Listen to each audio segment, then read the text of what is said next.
एक गरीब ब्राह्मण था, किसी काम का नहीं था। घर में 3 वक्त में से एक भी वक्त अच्छे से चूल्हा नहीं जलता। घर वाली तो घर देखे, उसका क्या जाता है।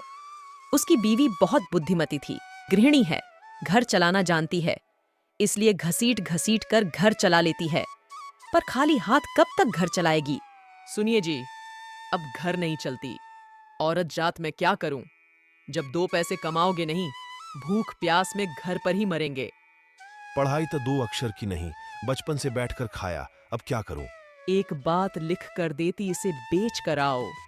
दुख में माता, धनमय पिता, लेने में बहन, सुखमय भार्या, असमयमय मित, काशी क्षेत्र में उजागर रहे, दुख छोड़कर मित। ब्राह्मणी ने ताड़पत्र पर लिखकर सिखा दिया। ब्राह्मण ने ताड़पत्र लेकर पुकारता चला।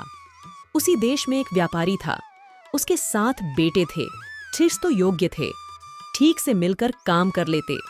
छोटा बेटा लाड़ प्यार में पला था, माँ अपने पास से दूर नहीं छोड़ती। अंत में 6 भाइयों ने उस पर बहुत गुस्सा किया। पिता को जाकर रोज शिकायत करते। लड़का बेचारा क्या करता। पिता ने सजा दी और छोटे बेटे से कहा, सब भाई विदेश जा रहे, तू बलिद्वीप जा। यह रुपया का थैली लेकर व्यापार कर, बैठकर खाने पर तो नदी की बालू भी खत्म हो जाती है। छोटा बेटा नाव में बैठने जा रहा था, उधर से एक ब्राह्मण गुजरा। कोई ले लो अनोखा माल, देखे तो 200 लेने पर 500। कीमत जो भी कहो दे दूंगा, मुझे ये चीज दे जाओ। ब्राह्मण ने ताड़पत्र रखा और थैली उठा ली। कल का फकीर आज अमीर हो बैठा। इधर व्यापारी का बेटा गहना वगैरह बंधक रख दरिद्र हाल में घर आया। ये देखो मेरा नालायक बेटा, इतना पैसा पानी में डुबाकर आ गया। कुलंगार, छोटी आयु, निकल घर से। आग लगे आपके रुपयों को। भूख में मेरे बेटे का पेट बिकल है, उसका दुख समझना तो दूर, उल्टा उसे मार रहे हो। बेटे को खाने के लिए बिठाया। व्यापारी का बेटा अब समझा, खाना पीना सब भूल गया। आंसुओं में चावल नमकीन हो गए। अब ब्राह्मण की बात समझा, जिसने मुझे जन्म दिया उसके सिवा उसका दुख और कोई ना समझ सकता। भूख में क्या करता, घर जहर सा लगता। पिता और भाइयों का अपमान सह ना सका। पत्नी वहां नहीं थी, वह मायके में थी। छुपकर व्यापारी का बेटा ससुराल चला गया। फटी धोती, लंबी लंबी दाढ़ी, छुप छुप कर घर के पीछे चला गया। रात था, इसीलिए वह घर के पीछे एक कमरे की चौखट पर सोने के लिए गया, लेकिन उसे पता नहीं था कि वहां पर गाय बांधा जाता है। संयोग से सुबह घर की नौकरानी गोबर उठाने के लिए गई और चोर चोर कहकर चिल्लाने लगी। और जब सब लोग आए तो देखे वह घर की जमाई है। भागकर जाकर उसकी पत्नी को खबर दिए। उसकी पत्नी अपने पति को इस हाल में देखकर गुस्से में लाल हो गई और बोली, ये क्या हालत है? पाल की पाट छतरी नहीं, मणिमाणिक नहीं, गहने अलंकार नहीं, कहाँ से आए हो भीख मंगा जैसा? अड़ोस पड़ोस वाले क्या कहेंगे? मरे क्यों नहीं उधर? भीख मंगे जैसे यहाँ आ गए मुंह दिखाने। इतना अपमान? वो मेरी पत्नी है, दुख में मेरी साथ देनी चाहिए। ब्राह्मण ने सही कहा था, पत्नी सिर्फ सुख में साथ होती है। खुद को संभालते हुए व्यापारी का बेटा फिर से राह पर आ गया। बहन के ससुराल वाले बेहद अमीर है, पता नहीं सहायता करेंगे या नहीं। ये सोचकर जाकर बहन के घर के पास पोखर तट पर बैठा। बहन की दासी चावल धोने के लिए पोखर तट पर आई। उसने देखा मालकिन का भाई पोखर तट पर बैठा है। उसने तुरंत जाकर आपने मालकिन को बताई। बहन पोखर तट पर आई। दीनहीन बेस में भाई को देखा। गुस्से में बहन की हाड़ जल गए। उसने कहा, पैड में रस्सी लगाकर मरे क्यों नहीं? अरे गहना कपड़ा जब देगा तब आना, खाली हाथ आ गया। ससुराल में मेरा नाम रोशन करेगा, किसी को मुंह नहीं देखा पाऊंगी। तेरे कारण मेरा सिर नीचे हो जाएगा, सास ननद ताने देंगे। तबेले में बैठ, सूखा रोटी दे रही हूँ, खाकर चले जाना। ब्राह्मण ने सच कहा था।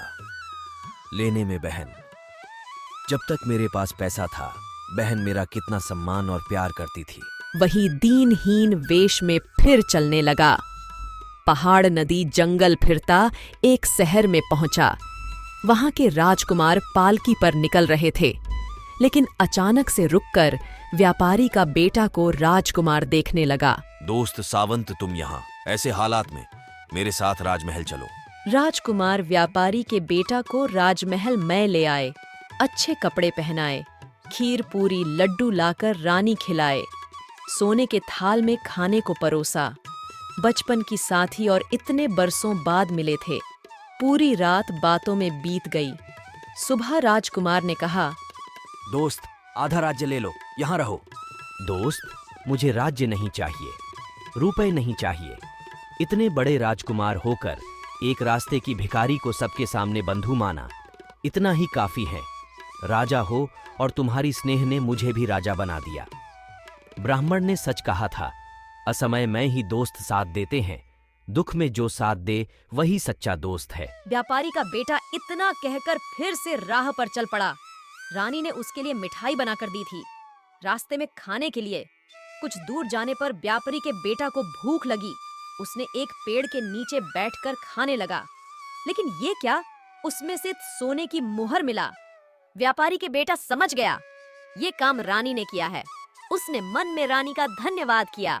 उसी मुहर से उसने कुछ कपड़े खरीदे और बाबाजी बनकर काशी में जाकर रहने लगा। काशी नगर की राजकुमारी बेहद खूबसूरत, लेकिन उसकी दुर्भाग्य वो जिससे शादी करती वो मर जाता। कारण किसी को नहीं पता, सब राजकुमारी को अशुभ कहते। सच ये था कि एक दिन राजकुमारी नहा रही थी। उसने एक पद्म फूल सूंघ लिया, उसमें एक नन्हा सांप था। राजकुमारी की नाक में चला गया। जब रात को राजकुमारी सो जाती, सांप निकलकर घूमता है। सुबह होते ही फिर से नाक में चला जाता। राजकुमारी की जितनी शादी हुई, सुहाग रात को सांप उसको मर देता।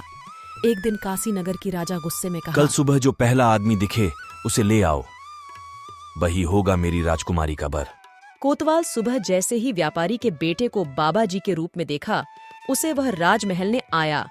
2-3 गांव निमंत्रण भेजा गया। साधारण ढंग से विवाह हुआ, पर किसी के मन में खुशी नहीं था। सुहागरात राजकुमारी सो गई। साधु पुत्र जागता रहा।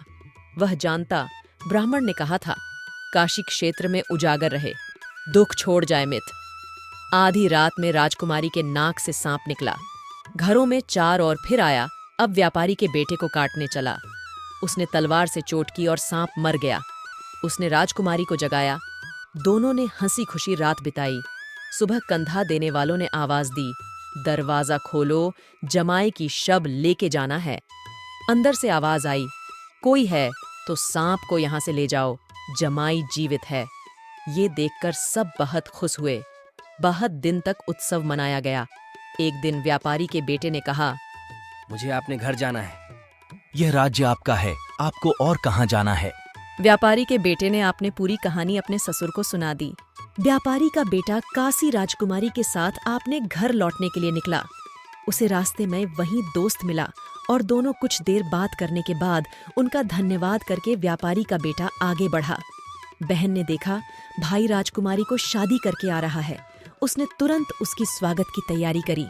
भाई की पैर धोए। भाई राजा हो गया है, कितना कुछ मिलेगा इसी आस में।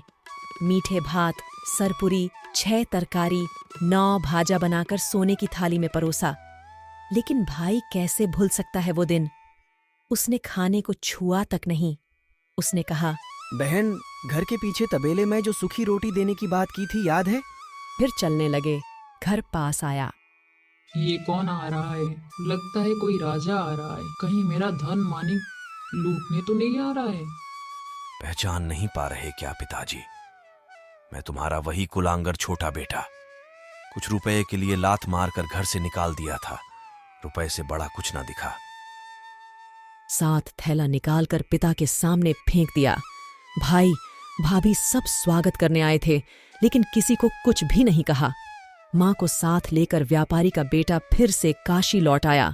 राजा देखकर खुशी से भर गया। राज्यभार जमाई सौंप दिया। व्यापारी का बेटा वहां का राजा बन गया। पर वो कभी उस ब्राह्मण को नहीं भुला। इसलिए वह ब्राह्मण को खोज के उसका घर बार सोने चांदी से भर दिया, क्योंकि रास्ते में सबसे कीमती उपदेश उसी ने ही तो दिया था।